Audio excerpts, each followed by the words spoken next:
So let me guess, you've been looking at different job postings, and what you do is you take that job description, you put it into ChatGPT, you put it on your resume, and then you submit it, and then you hear nothing back, right? And this is a common issue that a lot of job seekers have. They're tweaking their resume for each job they apply to, they literally hear nothing back.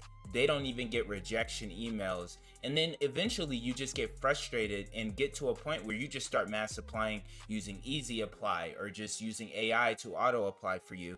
And that's not working.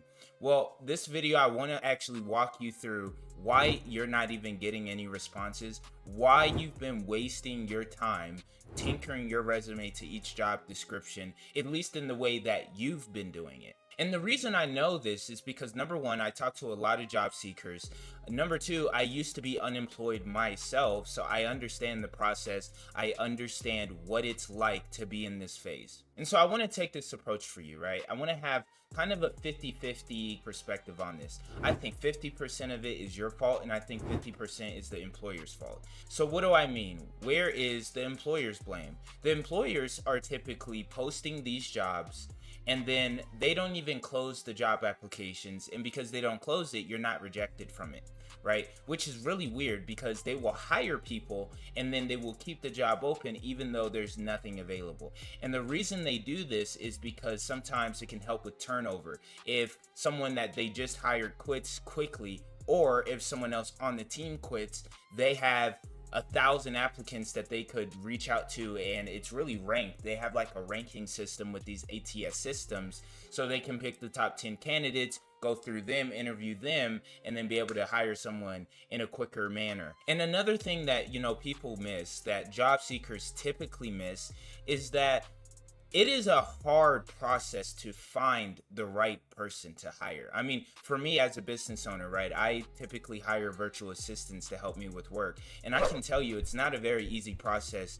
And I'm running a very small enterprise currently. So it's a difficult process because you have to not only have conversations with each candidate, then you have to keep having conversations. You have to be able to negotiate, the contract and things of that nature. There's a lot that goes into hiring someone. And especially as you get bigger, it becomes a little bit more of a harder barrier to just bring someone into your organization. You don't want to bring someone in that isn't good, because guess what? It can actually be really hard to fire someone. So unless you're like a private enterprise where you can fire people a bit easier, if you're public or if you're a lot bigger, you can't just fire someone. HR will be all over that. You literally can't. So the reason the application process is so difficult for an employer, if you hire the wrong person, it can be really difficult for you to get rid of that individual.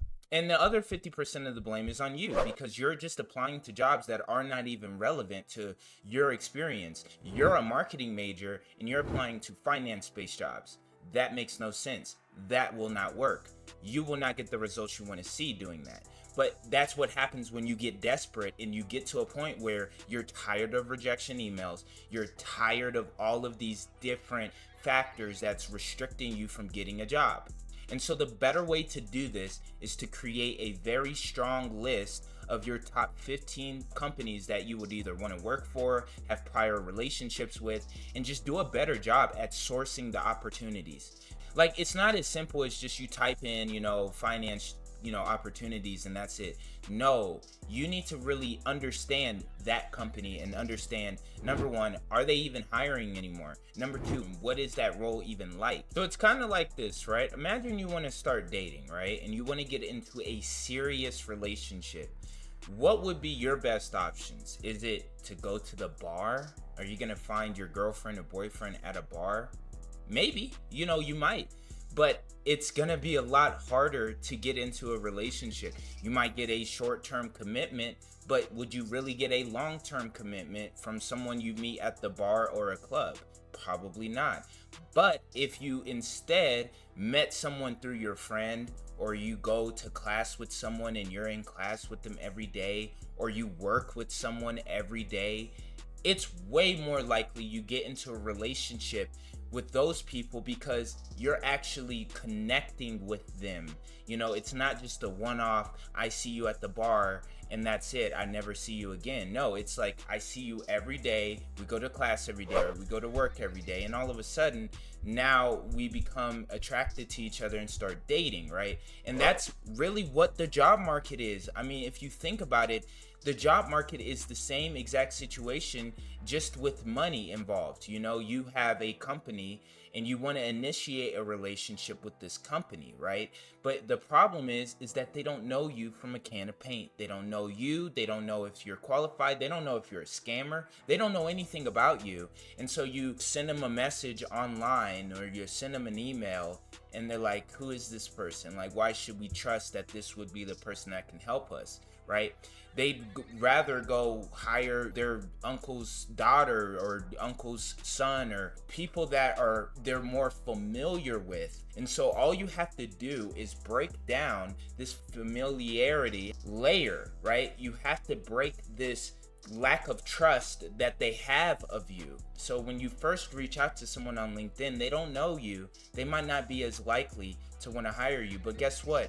If you reach out to someone because their coworker told you to reach out to them, and their coworker told them to respond to you, and then all of a sudden you keep networking around the atmosphere until you're talking to the manager, and then the manager's first thought when they need to hire someone, it's you, then it's a different application process, right?